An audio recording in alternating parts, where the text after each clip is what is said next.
Imagine you were lying on the ground 100,000 years ago. There is no ceiling above you, no glass in the windows, no electric light, no street outside. The fire beside you is getting smaller. You can still hear your group breathing. You can still feel the ground beneath your body. But beyond the firelight, the world has disappeared. You cannot see 10 meters ahead. You hear a branch crack, then silence. You stare into the darkness, waiting for something to move. And this is where you might imagine the ancient fear began. A monster, a spirit, something hiding just beyond the fire. But that is probably not what your ancestors were most afraid of. The real danger was much more physical and much closer, because darkness did not create something terrifying. It simply took away your ability to see what was already there. In 2011, zoologist Craig Packer and his colleagues studied decades of African lion attack and found something disturbing. Lions were more dangerous to humans when the moon was faint or below the horizon. For you, darkness meant uncertainty. For a predator, it could mean opportunity. And that changes the way you should think about your fear of the dark. Because your fear may not be about darkness itself. It may be about losing information. For most of human evolution, your eyes were your most important early warning system. You could see movement across a clearing. You could notice an approaching animal. You could watch another person raise a weapon. But after sunset, that system became almost useless. Your ancestors did not have night vision cameras. They did not have flashlights. They did not even have a reliable way to make fire for most of human history. And fire itself arrived far earlier than many people realize. At Wonderwork Cave in South Africa, researchers found evidence suggesting hominins were using fire between roughly 1.07 and 1.79 million years ago. The evidence comes from burned material deep inside the cave, associated with early human occupation. That means fire was not simply a source of warmth. It changed the geometry of the night. Inside its small circle of light, you could see. Outside it, you could not. The boundary mattered. A predator did not need to enter the firelight to frighten you. It only needed to remain outside it. And there was another problem. You could not see where the threat was coming from. Imagine hearing footsteps at 2 a.m. You hear one step, then another. Your brain immediately starts building possibilities. Human, animal, wind, something else. You have almost no visual information, so your brain fills the gap. This is important because your ancestors lived in environments where making the wrong decision could be fatal. A sound in darkness was not merely a sound. It could have been the first warning you received. In modern life, you can turn on a light and solve the mystery in less than a second. Your ancestor could not, and predators were not theoretical. During the Pleistocene, humans shared landscapes with large carnivores, including lions, leopards, and hyenas. At several archaeological sites, the remains of humans and carnivores occurred together. The relationship was not always simple. Sometimes humans hunted animals. Sometimes carnivores scavenged human leftovers. Sometimes both species competed for the same shelter. And sometimes the human was simply prey. That last possibility is easy to forget because you experience humans as the dominant species. But dominance is a very recent development. For most of your species' history, you were physically vulnerable. You had no claws. You had no fang. You could not outrun most large predators. Your advantage was coordination, numbers, tools, and eventually fire. But at night, coordination became harder. You could not see the person beside you clearly. You could not track an animal moving around the group, and you could not know whether the sound you heard was moving toward you. That uncertainty created a very specific kind of fear, not fear of an object, fear of incomplete information. Craig Packer's team examined a large database of lion attacks in Tanzania. They compared attacks with the lunar cycle. The result was striking. Lions were sensitive to moonlight. When the moon was low or absent, darkness gave them an advantage. Humans, meanwhile, were most active during the first hours after sunset, especially before roughly 10 p.m. So imagine your ancestor leaving the protection of a settlement just after sunset. The sky is dark. The moon is barely visible. You cannot see a predator, but the predator may be able to see you. That is the asymmetry. You are not simply entering darkness. You are entering an environment where your senses may be worse than those of the thing hunting you, and that makes the darkness feel alive. But here's where it gets stranger. The fire that protected you did not make the darkness disappear. It made the darkness more obvious. Your fire created a small island of visibility. A campfire only illuminates a limited area. Beyond that boundary, your eyes quickly lose detail, and your brain knew it. In 2017, researchers at the University of California, Berkeley, studied how darkness changes visual perception and threat processing. Reduced visibility increases uncertainty, and uncertainty can amplify the perception of danger. For your ancestors, this was not an abstract psychological effect. It was survival. A movement outside the firelight could be an animal, or another human, or nothing at all. You had no way to immediately know. Around 400,000 years ago, Neanderthals were occupying caves across Europe. Sites such as Kibera Cave in Israel preserve evidence of repeated Neanderthal occupation, including hearth and sleeping areas. A cave sounds safe, but a cave has a problem. There is only one entrance. If something dangerous entered, you had limited options. You could not not simply run in every direction. You had to know what was approaching, and darkness removed that advantage. This may explain why controlled fire was so important. At Wonderwork Cave, evidence of burning occurs deep inside the cave, rather than only near the entrance. That detail mattered. It suggests fire was being used deliberately inside an enclosed living environment more than 1 million years ago. The darkness was no longer complete. You could create a visible perimeter. You could see the people around you. You could inspect the ground. You could watch the entrance, but the perimeter had limits. A predator did not need to cross the fire. It only needed to stay beyond your vision. And this leads to one of the strangest features of human fear. Your brain does not need evidence that something is there. It only needs evidence that you cannot prove it is not there. In 2008, neuroscientists at University College London studied uncertainty and threat using brain imaging. They found that people often experience greater stress when they could not predict when something unpleasant would happen than when they knew exactly when it would occur. You can tolerate a known threat differently from an uncertain one. That distinction may have mattered enormously at night. If you saw a lion 30 meters away, you had information. You knew where it was. You could react. But if you heard something moving in complete darkness, you had a problem. You did not know its size. You did not know its distance. You did not know whether it had noticed you. And you did not know whether it was moving closer. The uncertainty itself became the threat. This is one reason humans are so sensitive to ambiguous sounds at night. A house creaks, a tree moves, something touches the roof. During daylight, your brain can immediately search for an explanation. At night, the same sound arrives without visual confirmation. So your brain starts generating possibilities. It is not necessarily malfunctioning. It is doing what an ancient survival system was designed to do. Assume uncertainty might matter. But there was another danger. Your ancestors did not only have to fear animals, they had to fear other humans. Archaeological evidence shows that humans were already using complex weapons tens of thousands of years ago. By roughly 300,000 years ago, wooden spears were being used at Schöningen in Germany. Later, humans developed increasingly sophisticated projectile weapons. A person carrying a weapon could become dangerous without ever entering your firelight. This changes the meaning of darkness again. You were not only hiding from predators, you were also potentially hiding from other people. At night, a distant campfire could reveal where another group was located, but the darkness between two camps could conceal movement. You could see the fire. You could not see who was standing behind it. And if another group approached quietly, your first warning might be a sound. That is why ancient nighttime survival probably depended heavily on group behavior. Someone stayed awake, others slept. People maintained the fire. They listened. They watched the perimeter. This pattern appears in many traditional societies, documented much later by anthropologists.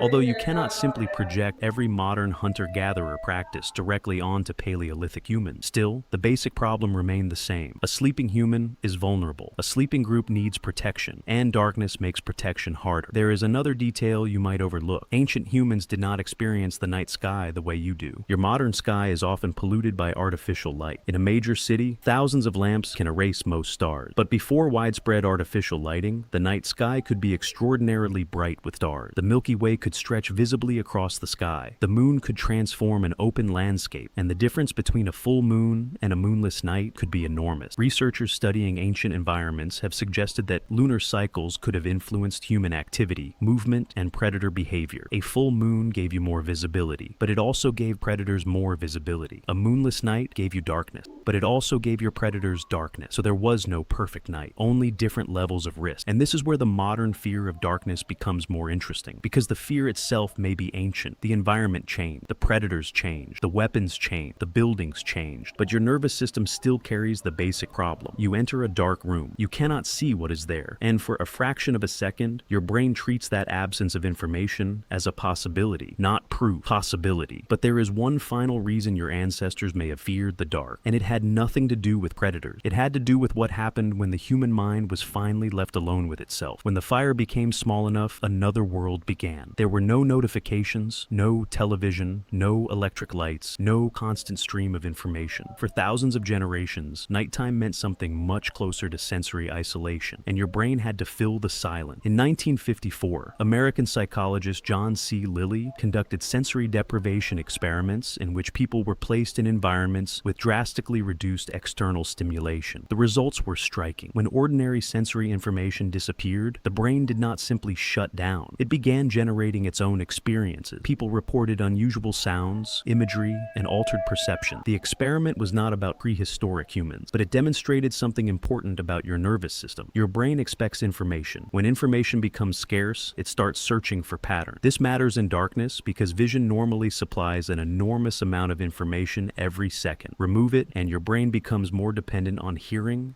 memory, and prediction. A tiny sound suddenly matters more. A vague shape becomes a possible animal. A movement in peripheral vision becomes something you cannot quite identify. And the less information you have, the more possibilities your brain can generate. That may be one reason darkness feels different from simply closing your eyes. When you close your eyes voluntarily, you know exactly why you cannot see. In darkness, you know that something exists beyond your vision. You just cannot determine what it is. Sleep itself was dangerous. Modern humans can sleep behind locked doors, inside buildings, sometimes dozens of floors above the ground. For most of human history, you could not. At Olduvai Gorge in Tanzania, archaeological evidence preserves an enormous record of early human activity, spanning more than 1.8 million years. But your ancestors did not have bedrooms with doors and windows. They slept in landscapes shared with animals. That does not mean they were constantly attacked. It means vulnerability was built into sleep. A sleeping human cannot watch, cannot run immediately, cannot hear everything, cannot react to every movement. So humans developed something unusual: social sleeping. Across many traditional human societies, people sleep in groups rather than completely alone. That arrangement provides more eyes, more ears, more chances that someone will notice danger. Your ancestors did not need to understand neuroscience to discover this. If 10 people slept together, the probability that at least one person would wake to a strange sound was greater than if one person slept alone. The group became part of the sensory system, and the fire became part of it too. Someone could wait, look toward the entrance, listen, add wood, then return to sleep. The night was managed collectively, but the fear never had to disappear. It only had to remain manageable. You might think your ancestors feared the dark because darkness contained monsters, but there is a more disturbing possibility. They feared the dark because it removed certainty. A lion could be outside, another person could be approaching. A dangerous animal could be moving through the grass, or nothing could be there at all. Your brain could not immediately distinguish between those possibilities, and when the cost of ignoring a real threat was potentially death, caution had an evolutionary advantage. In 2014, researchers at the University of British Columbia examined how uncertainty influences anxiety and threat perception. The broader pattern is consistent across modern experiments. Uncertainty can make threats feel more significant. Your brain does not need a confirmed danger to begin preparing for one. It needs a possibility. That is enough. And this may explain something you have experienced yourself. You walk into a completely dark room. You know it is your bedroom. You know the furniture is there. You know nothing has changed, but you still move differently. You slow down, you listen, you reach for the wall, you become more aware of every sound. The room has not become more dangerous. Your information about the room has become worse. That distinction is the key. Darkness was the condition. Uncertainty was the threat. For perhaps 2 million years, humans lived with environments where seeing first could mean surviving. Fire gave you a small advantage. Group living gave you another. Tools gave you another. Eventually, permanent settlements and artificial lighting transformed the problem. By the 19th century, gaslighting was spreading through major European cities. By the late 19th and early 20th centuries, electric lighting was transforming urban life. And by the 21st century, billions of people could illuminate an entire room with a switch. The darkness that once covered an entire landscape can now disappear in less than a second. But your nervous system did not evolve at the same speed. Your brain still reacts to missing information. You still hear a noise at night and briefly wonder what caused it. You still notice the shape of something in a dark hallway. You still feel different walking through an unlit space alone. Not because you secretly believe in monsters, because for most of human history, uncertainty was expensive. The darkness simply gave uncertainty more room to exist. So when you stand in a dark room today, you are not necessarily experiencing an ancient memory. You are experiencing an ancient calculation. And for a species that survived by detecting danger before danger became obvious, that sentence was once enough. The strange thing is that the darkness never had to contain anything. Your brain only had to know that it could.